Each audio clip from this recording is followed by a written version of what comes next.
Hey everybody, Zentis here, and this is going to be our second video for the Draw Steel Elements plugin. In the first video, we went over how to get Draw Steel Elements installed into Obsidian and get it all configured up, ready to go, and then we also pulled down the compendium into our vault so that we could link to those pages and things like that. So if you haven't done that, please go check out that video. In this video, we are going to go over how to actually configure one of the elements. So, without further ado, the documentation is going to be posted, or it is posted at steelcompendium.io, and then you can scroll down, and this link here will take you to the documentation. It lays out all of the elements that are included. They're also on the sidebar here. Today we are going over the ability element. So you can go ahead and click on that, and this ability element is used for taking a bunch of text for an ability and actually rendering it somehow somewhat close to what they have in the preview of their style design. So we'll go over that. On this page, there is a sample at the start of it, but more importantly, all of the nitty-gritty stuff is in this ability section here because the ability structure of the document is used in a couple of these different elements. So I extracted it up so we can see it for multiple things. So here's the abilities. So this is what we'll use. We'll go over this. We'll create an ability with it. So without further ado, let's go over here. So here's our vault. This is where we left it off after the first video. It just has the horizontal rule. And before we get started, editing this is actually kind of difficult to get in here with the default settings for Obsidian. So I'd highly recommend that if you're going to be using the Draw Steel Elements plugin, at least for when you're editing the code blocks, go in and disable live preview mode. So to do that, and that's this it's rendering it like live for you. So you go into the call, go to editor, and then default editing mode here. Instead of live preview, hit source mode. And then what that's gonna do is gonna show you the raw markdown, non-rendered. And then if you need to render it, you can swap over to it. But this is just easier to edit and click around. So yeah, so we have our horizontal rule here, and that's working. So let's get started with an ability. So all of the elements are going to be in code blocks. You can create one of those with triple backtick at the beginning, triple backtick at the end, and then after the first triple backtick, you specify the language. For this one, it's going to be ds-ability, or for short, you can do AB. I'll just do this for clarity.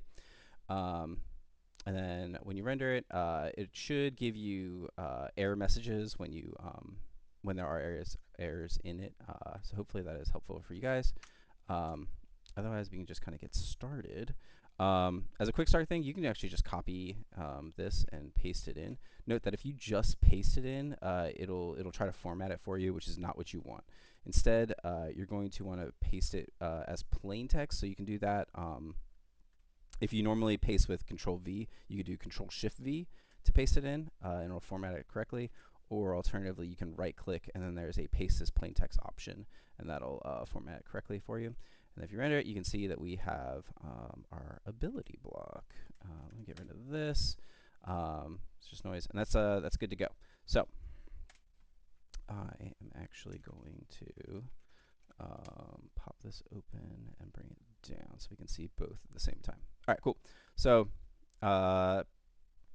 these are how basically all the elements are going to be set up. The content inside of here is a language called YAML, Y-A-M-L. You can look up the syntax for that and everything. I'm not going to really go over it here. The most important thing is that they're going to be like key value pairs or objects. On the left is going to be the field or the key, and then there'll be a colon, and then on the right there will be the actual value for it. It also supports what they like arrays or lists. These are going to be ordered.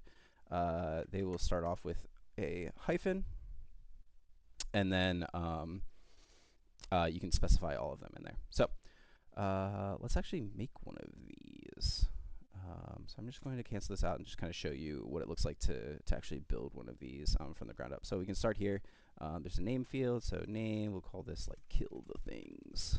And you can see this renders live and should do its best to handle all that. Flavor, things need to die. so that renders all that. Let's say we have a cost associated. That's the next field. Let's say this costs 1 insight. So that appears in there. Notice that the order here doesn't matter. I can put the cost after flavor. I can put it before flavor. I can have some new lines in here. That's all fine. It should be pretty forgiving in terms of that stuff. You can add some spaces in here, and that should be okay. Spaces afterwards. If you put spaces in the middle, it also doesn't render those. Okay, cool. So that should be pretty forgiving. Next would be the keyword type distance and target. So for those, I'm just going to copy them. Remember to make sure you paste this plain text. This, let's say it's melee and attack. Type is an action. Distance is reach. And then target is 1 creature. Let's go with that. And that rendered all nice. So let's move into the effects. So the effects is going to be an array, and there are several kind of effects. They're all detailed down here below. There's actually one missing in this documentation, but I'll mention it anyway. So for each one, you're just going to like put a hyphen in front of it, and then make it correspond to one of these schemas. So we'll just go down the list. We'll just make all these. So power roll effect. Let's make one of those. So effects. We'll start off the thing. And then this is a power roll. So there's a roll and a bunch of tiers, and you can add a crit, which is not in the official rules, but I find it useful here. Let me turn these off. Okay, so we need a roll. So this is roll, power roll, plus insight, let's say. And then for the next line, you're actually not going to want to start a new object with a dash. You're just going to tab over. And for tabbing in YAML, it's pretty strict about that side of things. Do not use the tab character. Just use 2 spaces. Don't use 4 spaces. Don't use 3 spaces. Don't use 1 space. You have to use 2 to keep everything nice and rendered properly for it to parse. So make sure you have those 2 spaces there. And then just for simplicity, I'm going to use T1 and T2, T3. But you can use actually any of these to designate whatever you want. To designate the tiers, whichever one is fine. So tier 1, let's say this does 3 damage. Tier 2, let's say it does 5 damage. And tier 3, let's say it does 5 damage, and then you're like slowed. Right here, I just want to mention that most, if not all of these fields, should also support rendering Markdown of their own. So since we pulled down the compendium in the conditions, we have this slowed condition. So we actually can just link to it here. So there's the slowed note in there, and you can see down here that it turned that into a link to the actual slowed file, and then you have to see the preview there. That's nice. And then if you want to, you can do a crit. 200 damage if you want that. So that's the first effect for power rolls. Pretty basic stuff there. So let's move on. Next one is named effects. So named effects are just going to be a key value pair with the name field and effect field. And so let's just create one of those. Name is going to be, let's call it like poisoned dagger. And the effect here is going to be like target is there poisoned in this game? There's no poison. Let's just say they're dazed. And end of turn. Do that. Cool. So just a key and value poison dagger effect, and that should just render nicely there. For the next one, let's do named effect with a cost. So this, we'll call it, I don't know, like 1-2 punch. 1-2 punch. And the cost here is, we'll say this costs 1 insight to use, and then the effect here, add a target to this attack.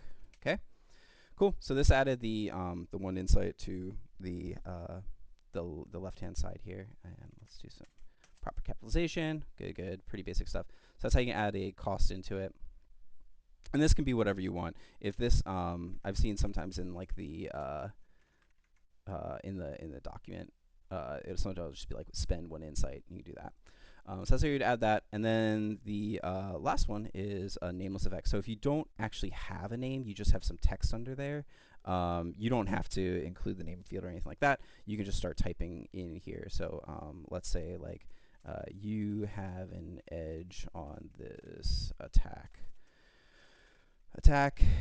if you are adjacent